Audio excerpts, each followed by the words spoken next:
Hi everyone, welcome to Hall. This is Vidyam Academy's NEET Initiative Most Expected Question Series.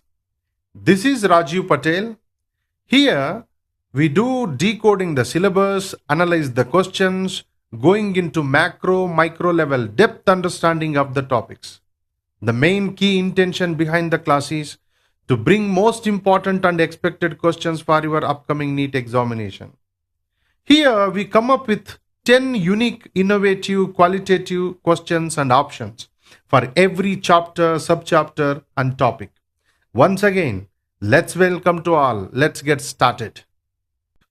Today's topic is 12th standard NCERT biology. The first chapter, sexual reproduction in flowering plants. Here the subtopic is double fertilization. And the question number 1 is, a mature embryo sac of typical angiosperm has how many cells and nuclei respectively? Option A, 7 cells and 7 nuclei. Option B, 7 cells, 8 nuclei. Option C, 8 cells and 8 nuclei. Option D, 8 cells, 7 nuclei. What is the answer for this question? Your time starts now. The correct answer is option B.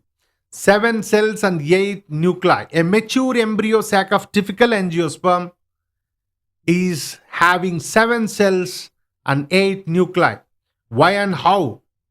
The mature embryo sac is made up of exactly 7 cells arranged as 3 antipodal cells at the chalja and 2 synergids and 1 egg cell at the micropylar end, and the large central cells in the middle. While counting cells gives it 7, the central cell is binucleate. It holds 2 polar nuclei instead of 1, bringing to total nuclear count to 8 nuclei, 6 from other cells and 2 from the central cell. That's what option A, C, D are wrong, because they either equate cells and the nuclear count or give incorrect totals. But in the embryo sac, cell count is absolutely right, 7 cells and 8 nuclei. It's related to double fertilization, which is most important upcoming question. Let's move to question number 2. Which fusion event is called syngamy and which is called triple fusion? Option A, egg plus male gametes is equal to syngamy, polar nuclei plus male gametes is equal to triple fusion. Option B, polar nuclei plus male gametes is equal to syngamy, egg plus male gametes is equal to triple fusion. Option C, both are called syngamy. And D, egg plus 2 male gametes, syngamy, rest triple fusion. What is the answer for this question? Your time starts now. Option A is right answer for this question. Why and how? Let's see the explanation. In double fertilization, the 2 male gametes released from the pollen tube each perform a distinct fusion. The first male gamete fuses with the egg cell n plus n. This is called syngamy. Producing the diploid zygote 2n, the later forms the embryo. The second male gamete fuses with the secondary nucleus, which itself was formed by fusion of 2 polar nuclei. So is equal to 2n. This 3 nuclei event is called triple fusion, producing the triploid primary endosperm nucleus is 3 nucleus, 3n. Option B reverses the definition. C denies the triple fusion exists, and D is incorrectly assigned 2 gametes to syngamy. That's what that option A, egg plus male gametes is equal to syngamy, polar nuclei plus male gametes is equal to triple fusion is absolutely right answer for this question. Next, let's move to the question number 3. Ploidy related question it is. In a plant where the haploid number n is equal to 14, what will be the chromosomes number in an endosperm cell? Option A 14, option B 28, option C 42, option D 56. What is the right answer for this? Would you guess the answer for this question? Yes, the correct answer is option C, 42 chromosomes. Here the explanation is, endosperm is always triploid, 3N in angiosperms. It originates from the primary endosperm nucleus. We can call it primarily, famously known as PEN, primary endosperm nucleus, which is formed when the second male gametes N fuses with the secondary nucleus. So here 2N is equal to 2 polar nuclei fused. So PEN is equal to N plus 2N is equal to 3N. Given N is equal to 14, the secondary nucleus 2 into 14 is equal to 28. And the male gametes is equal to 14. Therefore, PEN primary endosperm nucleus is equal to 28 plus 14 is equal to 42. Option A, 14 is equal to is haploid. Means here gamete. Option B is equal to 28 is diploid, the zygote and vegetative cells. Option D is equal to 56, 4N, which does not arise in this process. That's what 42 chromosomes is the absolutely right answer of this question. And next move to question number 4. Here we have assertion and reason. Assertion is endosperm is in angiosperms is triploid, 3N. Reason is the primary endosperm nucleus is formed by fusion of 2 haploid male gametes with 1 polar nucleus. What are the options? A, both true, reason explains. Option B, both true, doesn't explain. Option C, assertion true, reason false. Option D, assertion false, reason true. What is the answer? Would you guess? Anyone? Your time starts now. Yes, the option C is absolutely right here because assertion is true and reason is false. Why?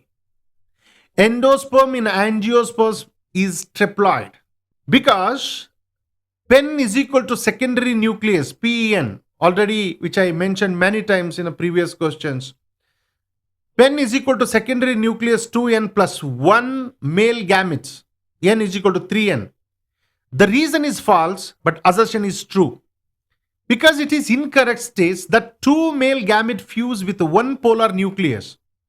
In reality, only 1 male gamete participates in triple fusion and it fuses with the secondary nucleus. That's what. So absolutely assertion is true and reason is false. Next move to the question number 5. This is also same assertion and reason. The synergid penetrated by the pollen tube degenerates after fertilization. This is assertion we have. And the reason for this assertion is degeneration of the synergid is necessary to release the male gametes into the embryo sac. So here the options are A, both true, reason explains. Option B, both true, doesn't explain. Option C, assertion true, reason false. And option D, assertion false, reason true. What is the answer for this question? Yes, option is A. Both true, reason correctly explains. The assertion also true and the reason also true. Why? The synergid into which the pollen tube enters does degenerate. This is a well-established fact in angiosperm fertilization because the pollen tube grows into the synergid and the synergid's degeneration causes the pollen tube to rupture and burst open, releasing both male gametes into the embryo sac. Without this controlled degeneration, the male gametes should remain trapped inside the pollen tube and fertilization couldn't occur. The filiform apparatus of the synergid guides the pollen tube and the degeneration is a directional programmed event, not accidental. That's what. So here the assertion and reason. So both are true. Reason correctly explains.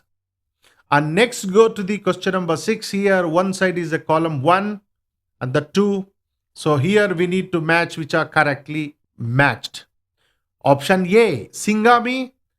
Option B, primary endosperm nucleus. Option C, endosperm in coconut water. Option D, zygote develops in 2. So here column 2, PQRS, we have 4 options, and P is equal to 3N nucleus formed by the triple fusion, and a Q zygote 2N, and R embryo, and S free nuclear types. Here the options are: option A, AQ BP CS DR, option B, AP BQ CR DS, and option C, AQ BS CP DR, and option D, AR BP CS DQ. The correct answer is, what is the correct answer here? Would you guess? Yes, option A correctly matched here. AQ BP CS DR. Why and how? Let's see. AQ, syngamy is the fusion of egg plus male gametes directly producing the zygote 2N perfectly matched here. And the BP, primary endosperm nucleus, is the 3N nucleus formed specifically by triple fusion of 2 polar nuclei plus 1 male gametes. Next, CS correctly matched. Coconut water liquid endosperm is the classic example of free nuclear endosperm. The pen divides repeatedly without cell wall formation, producing free nuclei floating in liquid. Finally, DR, the zygote undergoes embryogenesis to form the embryo, that its only developmental fate inside the seed. That's what. So these are the options AQ, BP, CS, DR correctly matched in this question. And next, move to the very important question, which one always, statement based question, which we can expect in the upcoming examination. The question number 7 is, how many of the following statements are correct here? The first statement, double fertilization is exclusively to angiosperms. This is the first statement. The second statement is, both male gametes are released into the same synergid by the pollen tube. Option 3, antipodal cells participate actively in fertilization. Option 4, endosperm develops only after fertilization in angiosperms, preventing resources wastage. Option A, only 1. Option B, only 2. Option C, 3 statements, 1, 2, and 4. Option D, all 4 statements, which are correct here, have given below 4 statements. What is the answer for these? Would you guess? Your time starts now. Yes, the answer is option C. 3 statements are correct here. 1, 2, and 4. Why 1, 2, and 4 are correct here? The first one, let's see the explanation. Double fertilization, the simultaneous occurrence of syngamy and triple fusion, is a feature found exclusively in angiosperms. It means flowering plants. The next one is very important because both male gametes are released into the same synergid by the pollen tube. The pollen tube enters one synergid and releases both male gametes into that same synergid, from where they move to their respective fusion partners. That's what. That statement also absolutely right. Then statement 3rd, antipodal cells participate actively in fertilization, is wrong because antipodal cells are purely nutritive vegetative cell at the Chaljal's end. They play no role in fertilization and degenerate shortly after the event. But statement 4 is absolutely right again, because endosperm develops only after fertilization in angiosperms, preventing resources wastage. Because, so here once again we can understand like this: endosperms forms only after fertilization, means post syngamy, ensuring the plant doesn't waste a nutritional resources if fertilization never happens. That's what. 1, 2, and 4 are correct, and 3 is absolutely wrong. Next, let's move to next question, question number 8. So here the passage is a case-based question. You need to understand carefully. A researcher inhibited the fusion of polar nuclei in isolated embryo sacs before fertilization. Normal pollination and pollen tube entry were then allowed. Syngamy occurred successfully, but the endosperm confidently failed to form. in a control group, both syngamy and triple fusion occurred normally. Why did the endosperm fail to develop in the experimental group? Option A, syngamy failed in the experimental group. Option B, no secondary nucleus formed so triple fusion couldn't occur. Option C, male gametes were not released from the pollen tube. Option D, antipodal cells blocked endosperm formation. What is the answer for this question? It's a case-based question. You can usually have the question like this in the future examination of the NEET. Yes, the answer is B. Why B is right answer here? Let's see the explanation. So here, triple fusion, the process that creates the primary endosperm nucleus pen, requires a secondary nucleus 2N as one of its partners. The secondary nucleus is formed when the two polar nuclei fuse together inside the central cell. In this experiment, the researcher blocked polar nuclei fusion, meaning the secondary nucleus was never formed. Even though the second male gamete was released normally, it had no secondary nucleus to fuse with, making triple fusion impossible. No triple fusion, here no pen, no endosperm. Option A is wrong because syngamy did occur. As we stated in the passage, option C and D describe events that are irrelevant to this specific experimental condition. That's what option B is exactly right in this question. Next, move to question number 9. In apomixis, seeds are produced without fertilization, which correctly describes what is bypassed. Option A, only triple fusion is bypassed, syngamy still occurs. Option B, only syngamy is bypassed, triple fusion still occurs. Option C, both syngamy and triple fusion are bypassed, embryo arises from diploid sporospytic cells. And option D, pollen tube entry is bypassed, gametes fuse inside anther. What is the answer for this question? Would you guess? Your time starts now. Let's see. Yeah, the answer is option C. Apomixis is defined as the production of seeds and embryos without fertilization, meaning the entire fertilization process, including both syngamy and triple fusion, is completely bypassed. The embryo doesn't arise from a fertilized egg cell. Instead, it develops directly from diploid sporophytic cells, such as the nucleus, for example, in the citrus and magnifera. Integuments are from the unreduced, unfertilized egg cells. So no male gametes are involved at all. Option A and B incorrectly assume one type of fertilization still occurs. Option D is biologically not correct. That's what option C is absolutely correct. And final question of this series, question number 10. Endosperm development precedes embryo developments in angiosperms. The most appropriate biological reason for this temporal sequence is option A, the pen undergoes meiosis faster than the zygote. Option B, endosperm must be ready to nourish the embryo when it begins active cell division to organogenesis. And the option C, the zygote requires a longer dormancy period before dividing. Option D, triple fusion always occurs before syngamy in all angiosperms. What is the answer for this question? Yes, the answer is option B. So here the explanation why the option is right answer for this question. After double fertilization, the primary endosperm nucleus, famously known as pen, begins dividing almost immediately and much faster than the zygote. The zygote typically undergoes a short rest period before its first division. This temporal gap exists for a clear biological purpose. By the time the embryo begins active meiotic division and the organ forms. That's what, see, option B is right answer. Endosperm must be ready to nourish the embryo when it begins active cell division and organogenesis. So that's what, this is the answer for the 10th question.